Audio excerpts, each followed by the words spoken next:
I saw the Facebook post at 2:47 a.m. on a Tuesday, couldn't sleep, scrolling mindlessly through Instagram on my phone, and then there she was, my wife, in a white wedding dress, kissing another man.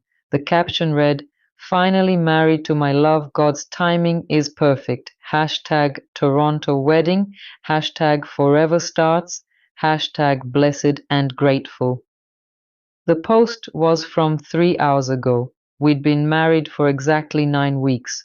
I'd sponsored her, paid for her Air Canada flight from Lagos, welcomed her into my Brampton townhouse, into my life, and she'd been planning this the whole time. My name is Tunde, and I need you to understand something before you judge me. I'm not stupid. I'm 38 years old, born in Toronto to Nigerian parents. I'm a civil engineer working for the city of Toronto. I own a 3-bedroom townhouse in Brampton. I drive a 2022 Honda Accord. I have a good job, good friends, a good life. I'm not some desperate man who got played by the first pretty face he saw online. At least that's what I told myself. The truth, maybe I was exactly that. I met Blessing on Instagram in January 2025, not through dating, through a mutual friend's birthday post. She'd commented something funny. I replied. We started talking in DMs. She was 29, living in Lagos, working as a customer service rep for GT Bank. She had her own apartment in Lekki, her own car, her own life. She wasn't struggling, she wasn't desperate, or so it seemed. We talked for 3 months before we ever video called on WhatsApp, and when we finally did, I fell. She was beautiful, yes, but more than that, she was kind, funny. She asked about my day, she remembered small details. She made me feel seen in a way I hadn't felt in years. My last relationship had ended 2 years prior. My ex-fiancé had left me for someone more ambitious. Translation, richer. I'd buried myself in work ever since. Lonely dinners at my kitchen table, Netflix on weekend nights, solo drives through the city in my Honda, pretending I was fine. Blessing filled that void. By April, we were talking every day. Video calls on WhatsApp that lasted hours, plans for the future, dreams. "I wish I could visit you," she said one night, "just to see Toronto, to see your life, to see if what we have is real." "Why don't you?" I asked. She laughed sadly. "Tunde, do you know how hard it is to get a Canadian visitor visa from Nigeria? They reject 80% of applications. They'll think I'm trying to overstay. I don't have the kind of money or connections they look for." I thought about it for a week. Then I made a decision that would change my life. "What if we got married?" I asked during a WhatsApp call in May. She went quiet. "Tunda, what?" "I'm serious, I care about you. I think this could be real, and if we're married, I can sponsor you. You come here, we build a life together. If it works, great. If it doesn't, at least we tried." "You'd do that for me?" Her voice was soft, almost disbelieving. "I'd do that for us," I said. Looking back, I can see how naive I was, how desperate for connection, how easy I made it for her. But in that moment, I felt like a hero, like I was saving us both. We got married in June 2025. I flew to Lagos on Air Canada, paid $1,800 for the round-trip ticket. We had a small court wedding at the Ikoyi marriage registry, just us and 2 witnesses, no family, no big ceremony. We told people we'd do a proper wedding later after she came to Canada. "We'll do it right next time," she promised, kissing me at the registry. "This is just paperwork. The real celebration comes later." I believed her. I filed the spousal sponsorship application the week I got back to Toronto, paid the $1,050 processing fee to Immigration Canada, submitted all the documents, started the wait. The immigration lawyer said it would take 12 to 18 months. 12 months, Blessing said when I told her over WhatsApp. "That's so long, baby. I'm going to miss you so much." "We'll make it work," I assured her. Video calls every day. I'll visit when I can, and before you know it, you'll be here. What I didn't know was that the wait wouldn't be 12 months. It would be 6 weeks. In late July, Blessing called me on WhatsApp crying, Tunde, you won't believe this. I just got an email from Immigration Canada. They approved my application. What? Already? I don't know how, but yes, they want me to do my medical exam and police check, and then I can come. My lawyer was shocked. This is extremely unusual. Spousal sponsorships don't move this fast unless there are special circumstances. Are you sure it's legitimate? It was. Everything checked out. Maybe it's because she's from Lagos, not a high-risk region, the lawyer suggested, or maybe you just got lucky with the processing officer. Lucky. That word haunts me now. By mid-August, Blessing had her visa. By late August, she was on an Air Canada flight to Toronto. I picked her up from Pearson Airport Terminal 1 on August 28, 2025. She ran into my arms, crying. I held her and thought, this is it. This is my happy ending. We drove to my townhouse in Brampton in my Honda Accord. I'd prepared everything, cleaned the whole place, stocked the fridge from No Frills, set up the spare bedroom as her private space until we're ready to share. You're so thoughtful, she said, looking around. I'm so blessed to have you.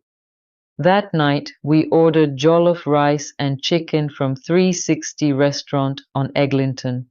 We ate on the couch, watched a Nollywood movie on Netflix, and fell asleep holding hands. For 2 weeks, it was perfect. Week 3, things started to change. Blessing started going out, a lot. I'm just exploring the city, she said, meeting the Nigerian community, making friends. You want me to have a life here, right? Of course, I said. I just wish you'd invite me sometimes. You're always working, baby. I don't want to bother you. It was true. I worked long hours at the City of Toronto Engineering Department. But I would have made time for her. She started dressing differently, more makeup, full face MAC cosmetics, expensive Chanel perfume I didn't buy her, brand new Zara dresses with tags still on them. Who bought you that Coach bag? I asked one evening, pointing to a new designer handbag sitting on the kitchen counter. Oh, one of the girls I met. She works at Yorkdale Mall. Got me a discount. That's nice of her. Yeah, Nigerians look out for each other, you know. I wanted to believe her. Week 4, she started coming home late, 11 p.m., midnight, 2 a.m. Where were you? At a friend's place in Mississauga. We were watching movies. I didn't realize how late it got. Sorry, baby. Which friend? Can I meet them? You will, soon. She's shy around new people. Week 5, she barely came home at all. I'm staying at my friend's tonight in Scarborough. We're planning a surprise birthday party for another girl. I'll be back tomorrow. Okay. I love you. Love you too. But she didn't say it back the way she used to. There was no warmth in it, just words. I started noticing other things. When I'd text her on WhatsApp, I'd see 2 blue check marks but no response for hours. When I'd check her Instagram story, she'd posted from Square One shopping center with her girls.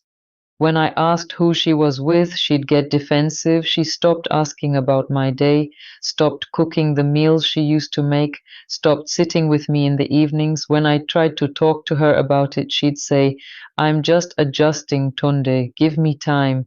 This is a big change for me. So I gave her time. I gave her space. I gave her everything. September 24th, 2025, 2 months and 3 weeks after she arrived. I couldn't sleep, work stress. Blessing wasn't home, another girl's night. I picked up my phone and opened Instagram, just scrolling, mindless distraction. Then I saw it, a post from Blessing's friend Kioma, a woman I'd never met but whose name I'd heard 100 times. The post was a photo album titled Blessing and Emeka's Traditional Weddings. My heart stopped. I clicked. Photo after photo. Blessing in a red and gold traditional Nigerian wedding outfit. A man beside her, tall, handsome, smiling, his hand on her waist, her head on his shoulder. The photos were professional, clearly planned, clearly expensive, location tagged, Mississauga Convention Center, date of the post, September 23rd, yesterday. I scrolled through the comments. Finally, we've been waiting for this. Emeka, you're a lucky man. About time you made it official. God's timing is always perfect. I went to Blessing's Facebook profile. She'd shared the same album there too. Caption, finally married to my love. God's timing is perfect. Hashtag Toronto wedding. Hashtag forever starts. Hashtag blessed and grateful. I stared at the screen for 10 minutes, just staring. Then I called her on WhatsApp. It rang 4 times. She answered, voice groggy. Hello? Where are you? My voice was shaking. At Kioma's. I told you. Why are you calling so late? Are you married? Silence. Blessing. Are you married to someone else? Tunde, I can explain. I hung up. She came home 3 hours later in an Uber, 5 a.m. I was sitting on the couch, lights off, waiting. Tunde, please let me explain. Explain what? That you married me to get to Canada so you could marry your real boyfriend? She didn't deny it. It's not like that. Then what is it like, Blessing? She flinched. I'd never yelled at her before. Emeka and I, we've been together for 5 years. We were planning to get married, but he's been trying to come to Canada for years and kept getting rejected. I thought if I came first through you, I could sponsor him later. We could build a life here together. I laughed, a bitter, broken sound. So you used me. I didn't use you, Tunde. I care about you. You're a good man, but Emeka, he's the one I love. I've always loved him. Then why marry me? Because you offered, she shouted. You came to Lagos talking about marriage and sponsorship and a better life. You made it sound so easy, so I took the opportunity. For me, for Emeka, for us. There is no us, Blessing. There's you and your lies. She started crying. I'm sorry, I didn't want to hurt you, but you have to understand. Immigration is survival. I did what I had to do. And Emeka, was he here the whole time? She nodded. He's been in Toronto for 2 years, overstayed his visitor visa. He's been working under the table at a warehouse in Brampton. He's undocumented. I'm going to sponsor him now through marriage, fix his status. I stood up. Get out. Tunde, get out of my house. She left that morning, called an Uber, took her clothes, her Coach bag, her Chanel perfume, her Zara dresses, left behind the cheap wedding ring I'd bought her in Lagos. I contacted my immigration lawyer the same day. Can I cancel the sponsorship? It's complicated. She's already in Canada. You can report the fraud to Immigration, Refugees and Citizenship Canada, but it'll be investigated. She might be deported, but there's no guarantee. And you'll be under scrutiny too. They'll investigate whether you knew about the fraud. I didn't. I believe you, but you'll have to prove it. I reported it to IRCC, submitted evidence. The Facebook and Instagram photos, screenshots of our WhatsApp conversations where she lied about her whereabouts, witness statements from my friends who'd never even met her boyfriend. The investigation is ongoing. I don't know what will happen to her. I don't care anymore. Let me tell you what this cost me. Financially, $1,050 sponsorship application fee, IRCC, $1,800 Air Canada flight, Lagos to Toronto, approximately $4,000 in household expenses, no frills, groceries, Rogers Internet, Enbridge utilities, $1,800 lawyer fees and counting, total approximately $8,650. Emotionally, my trust in people, my belief in love, my ability to sleep without seeing her Instagram post, my sense of self-worth socially, the humiliation of telling my family and friends the "I told you so" looks from people who thought I was moving too fast, the whispers at Nigerian community events at Yorkdale legally. I'm under investigation by Immigration Canada. My ability to sponsor anyone in the future is now in question. If they find me negligent, I could be barred from sponsorship for years, all because I wanted to help someone I thought loved me.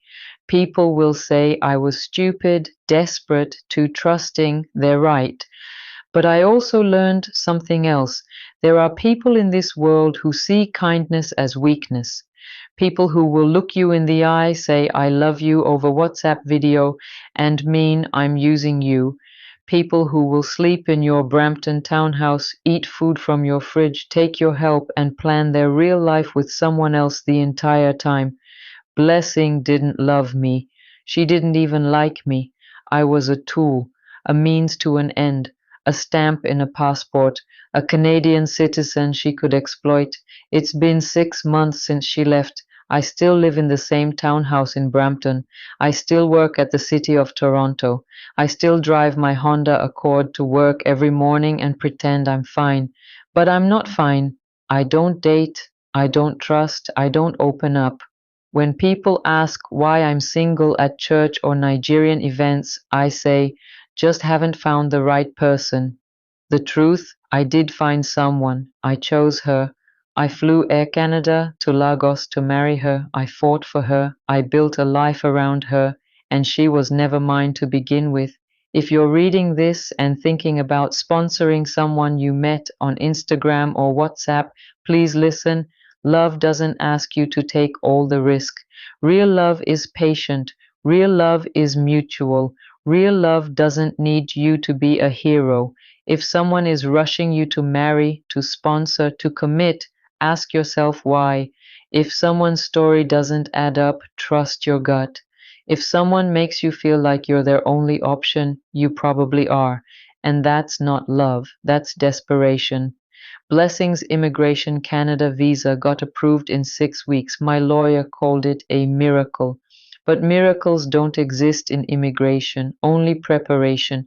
She'd been planning this long before I ever offered to help. I was just the fool who said yes. I don't hate Blessing, I hate what she did. I hate the lies. I hate the waste.